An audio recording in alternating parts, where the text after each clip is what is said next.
It's Film Stash's Month of Love. From Stephen Curry and the team behind Spider-Verse comes a movie where a goat loves to play basketball called Goat.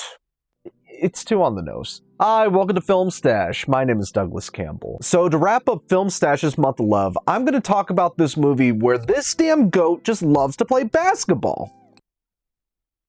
Look, it counts. So here's a little bit of backstory on this film. Director Tyree Dillahy and his team, they were working on this film since September of 2018. Stephen Curry is one of the producers on the film, and according to Dillahy, the film is loosely inspired by Stephen Curry's earlier days within the NBA, where he was playing small guard. Now, if you can't tell by my appearance or me making a YouTube channel about movies, I'm not really a sports guy. If you've been watching my channel for a while, it seems this is what my channel has become. Either I'm saying how much of an expert I am at something, or how much I don't know jack shit about other things. But believe it or not, some of my favorite movies, they are about sports. Rocky is amongst one of my favorite franchises. My favorite comedy films, they are sports movies. Caddyshack, Happy Gilmore, Talladega Nights. I've actively cried a couple years ago when I saw Zac Efron in Iron Claw. These are great movies. And I think what makes a sports movie great is that it utilizes the sport to tell a great human story. You're using the sport to improve yourself, or basically you're learning how to work together as a team. I mean, there's so many examples, but when done right, it's a good formula. People who don't know jack shit about the sport, like me, I can get sucked in. This film, I just found out about a couple months ago. I've seen some of the trailers, and I love the animation because I love Spider-Verse. I was optimistic to go in, even though I don't know much about basketball. What I think of it? It's fine. I mean, look, it looks pretty. I mean, look, I'll dunk more into my thoughts on it. Before we get to that, don't forget to like, share, and subscribe. Any help you can give my channel, I would greatly appreciate it. And if you're already subscribed to me, thank you so very much. I am so close to 500 subscribers, so if you aren't subscribed to me, please click that button below. So here's the plot of the movie. It follows the journey of Will Harris, played by Caleb McLaughlin, an anthropomorphic goat with aspirations to become the greatest rollerball player of all time. In joining the league, Will must prove himself and prove that small animals can play ball. Going into the positives, if you don't have eyes, you just didn't see the trailer, this movie is gorgeous. You don't really need me to tell you that. You could just see for yourself.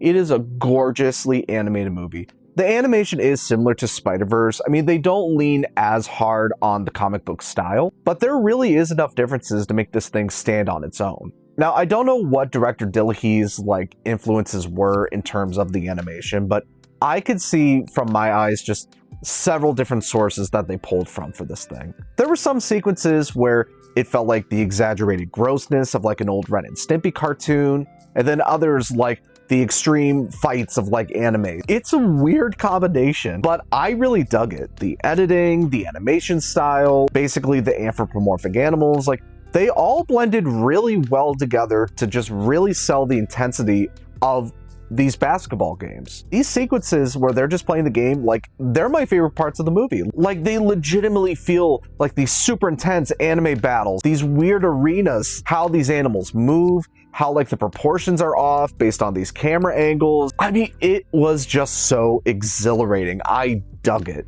And it wasn't just the basketball sequences. I mean, the general design of this world I thought was fantastic. And I mean, look at these characters. Look at it. Look at it. Look at it. Look at this! These are great designs for these anthropomorphic animals. It's a lot of fun, which is why it's with a heavy heart that I thought that the rest of the film was mixed. Now, that's not to say that this film is terrible outside of those basketball sequences or the animation, but in my opinion, I just didn't see how this film really separated itself from other sports movies or family movies. This story you've seen a million times before, and after this film you'll see it a million times more after that. It's basically the underdog sports story that you've seen before. It's like Rudy but with animals. But they must prove themselves amongst the bigger animals. You've seen it before. Doesn't help that all of our main characters, they're basically two-dimensional cutouts. They're these generic-ass characters. Even our lead, he's pretty generic. It doesn't help that your only motivation is just I want to play basketball. That could be charming, but it just didn't seem like there was anything else with this character. Versus with Jet, like there's a whole like story behind her character. Like she's trying to prove herself within her advancing years within the industry. Like there's tons of stories you could do with that and how like it's hard to pass the torch on it. And I think that was the strongest arc in the film. But outside of that, there were just little things here and there that I just feel like they were trying to go for something, but they didn't fully commit. They introduced a villain in this film that very much reminded me the most of a Ren and Stimpy character. They don't have much of an impact on the overall story. They don't even seem like a genuine threat. Besides being just kind of a mix of all the generic sports movies you've seen before, I feel like this film, it also was a mix of a bunch of animated movies that we've seen before. I feel like it kind of half-asses the Zootopia concept. The prejudices that the bigger animals had on the smaller animals, like, they didn't dive like too deep into it. Like it was more just like lip service. And maybe they did that because they were afraid of the Zootopia comparisons, but I feel like you're gonna get people who are comparing this to Zootopia. Besides copying sports movies, besides copying Zootopia, they even hopped on the Minions trend. Kids movies, I feel like they gotta retire this Minion thing. You know they're not going to, but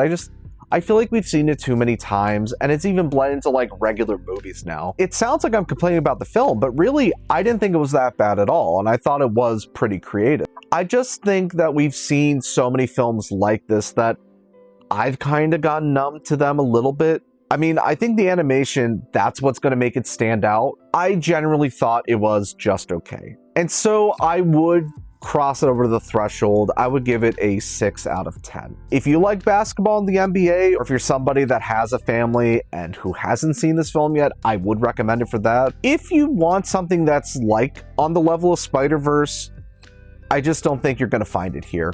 And so that brings me to the end of this. So I just got to ask, like, what did you guys think of GOAT? Did you like it? Did you not like it? Did you see it yet? Were you hoping it would be something more on the level of Spider-Verse and like its own way? Comment below, let me know. That's all the time we have for today here on Film Stash. My name is Douglas Campbell, and if you excuse me, I gotta add to the stash.